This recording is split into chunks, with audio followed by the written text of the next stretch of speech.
ආයිබෝවන් ඉතින් අද අපි අර දියවැනි වර්ගයේ දියවැඩියාව ගැන කතා කරගෙන යන වීඩියෝ මාලාවේ අද තව අවස්ථාවකට ආවේ. ඉතින් මං හිතුවා අර දියවැඩියා සංකූලතාවයක් ගැන කතා කරන්න. ඒක තමයි ඇස්වලට බලපාන හැටි මේ ලේවල සීනි පාලනයකින් තොරව ගොඩක් වැඩි වෙලා තියෙනකොට මේ කොහොමද අන්ධතාවයට පත් වෙන්න පුළුවන් මේ රෝගීන්ව.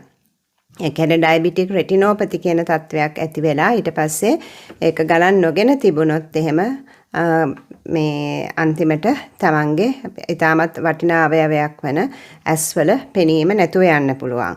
ඉතින් ඒක හරිම සෝචනීයයි. ඉතින් ඒ තත්වයට යන්නේ නැතුව අපි කොහොමද ඒක වළක්ව ගන්න? එහෙම ඇතිවේගෙන ඒ වගේ තත්වයක් ඇතිවේගෙන එනවා නම් ඒක කොහොම